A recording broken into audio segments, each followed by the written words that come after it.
Republican lawmakers grow alarmed over signs of 2026 election wipeout by Alexander Bolton and Caroline Vakill.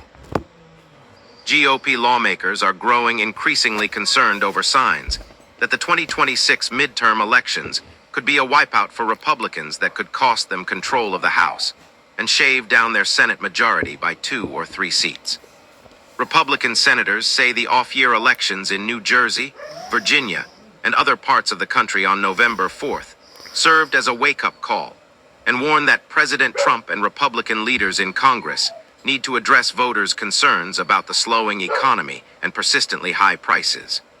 Republicans acknowledge that rising health insurance premiums, the issue that Democrats want to put front and center in the election year, along with health care costs more generally, are a major problem for their party.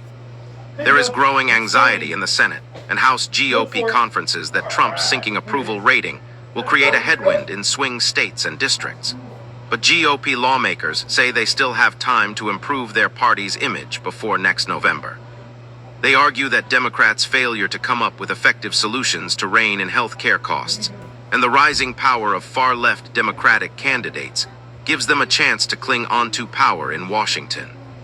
If we are where we are today in the beginning of the second quarter of 2026, then I think we are in for a really rough time in November, warned retiring Senator Tom Tillis, Republican from North Carolina, who represents a Senate battleground state that Democrats are targeting next year. We have plenty of time to address it. There is a lot of positive things that we are doing here that the administration is doing. But if you mess with health care, if we do not get health care policy right, if we do not get some of the cost policies right, we are going to have major headwinds next year, he said. Most concerning for GOP lawmakers is Trump's approval rating, which has sunk to 41.9% in the most recent polling average compiled by Decision Desk HQ. The president's disapproval rating has climbed to 55.7%. Another disquieting sign is that Democrats now have their biggest lead of the election cycle on the generic ballot for Congress. The latest DDHQ average shows Democrats beating Republicans 46.8% to 41.4% on the generic ballot. One Republican senator who attended a recent GOP conference meeting at the National Republican Senatorial Committee headquarters said that concerns about the approaching election year are high. The numbers are terrible, the lawmaker said. Not necessarily for any individual incumbent senator, although some of them are not very good, but you saw what happened a couple weeks ago. Republicans did not win anything anywhere, he continued, referring to the November 4th elections.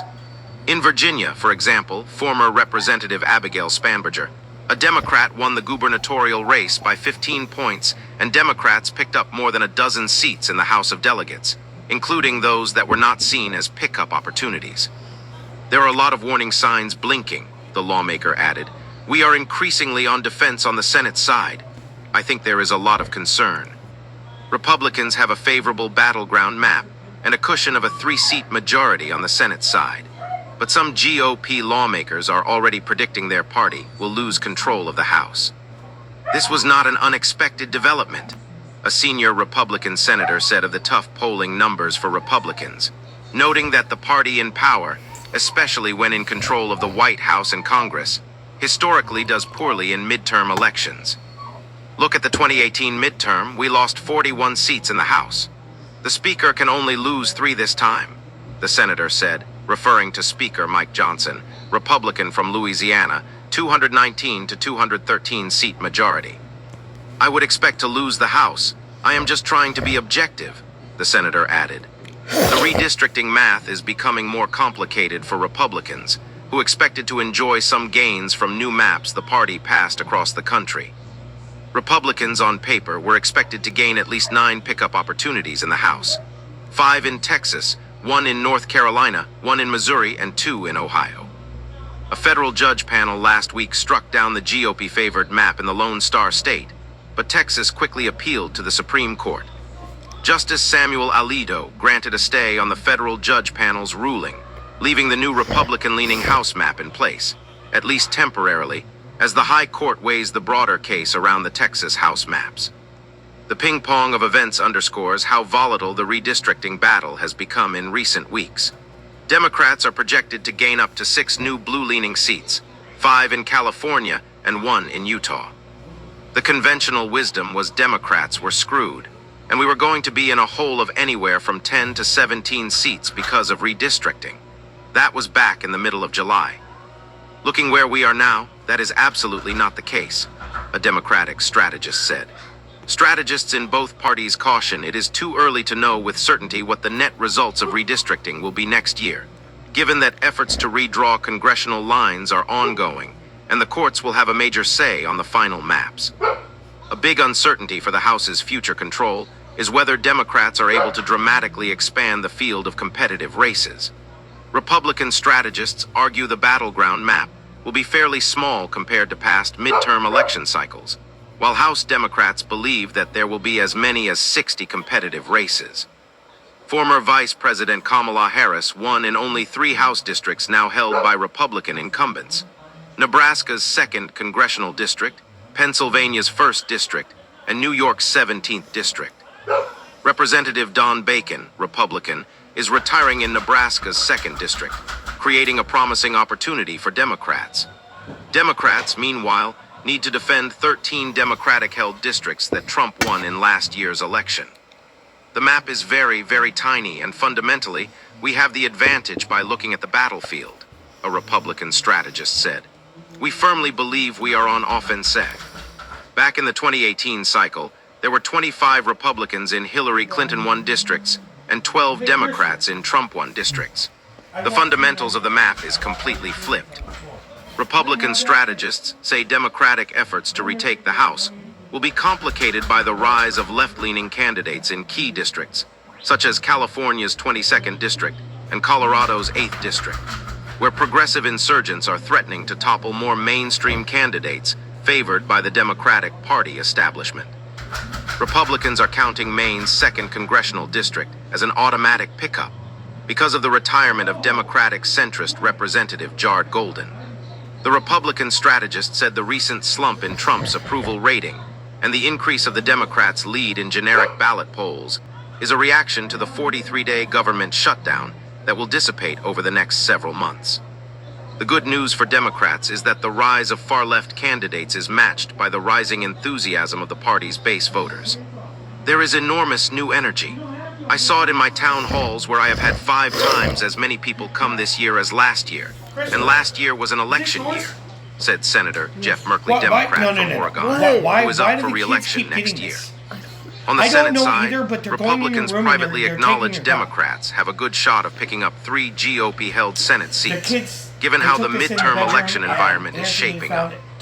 Tilley's North Carolina seat, Senator Susan Collins' Republican seat in Maine, and first-term Senator John Husted's Republican seat in Ohio. Trump won Ohio by more than 11% in 2024, but Husted faces a tough race against former Senator Sherrod Brown, Democrat from Ohio, who served 3 terms in the Senate. There are questions about whether Husted, a lesser-known incumbent, can turn out Republican votes without Trump at the top of the ticket. Republicans now control a 53 to 47 seat Senate majority. A loss of 3 seats would result in a 50-50 Senate in 2027, but Republicans would retain control by virtue of Vice President Vance casting the tie-breaking vote. For Democrats to win back the Senate majority, they would need to pick up a seat in the next tier of competitive races. This tier includes contests in Iowa, where Senator Joni Ernst, Republican, is retiring, and Texas, where Senator John Cornyn, Republican, faces a tough primary challenge from conservative firebrand Ken Paxton, the scandal-marred state attorney general. A third Democratic target is Alaska, where Democrats are trying to persuade former Representative Mary Peltola, a Democrat who narrowly lost her House seat to Representative Nick Bjich, Republican, to challenge Senator Dan Sullivan, Republican. Republicans have their own Senate pickup opportunities in Georgia, where Senator John Ossoff, a Democrat, is a top Republican target and will have to defend his 14 votes against a House-passed bill to fund the government and end the longest shutdown in American history. Republicans like their chances of winning retiring Democratic Senator Gary Peters' seat in Michigan and have rallied behind former Representative Mike Rogers, Republican from Michigan, who lost against Senator Alyssa Slotkin, Democrat from Michigan in 2024. Democrats face a messy primary in the Great Lakes state, where Representative Haley Stevens, Democrat from Michigan, faces a competitive race against progressive candidate Abdul El-Sayed, who is backed by Senator Bernie Sanders, independent from Vermont, and Mallory McMorrow, another progressive who is a frequent guest on MS Now and has a strong online fundraising base.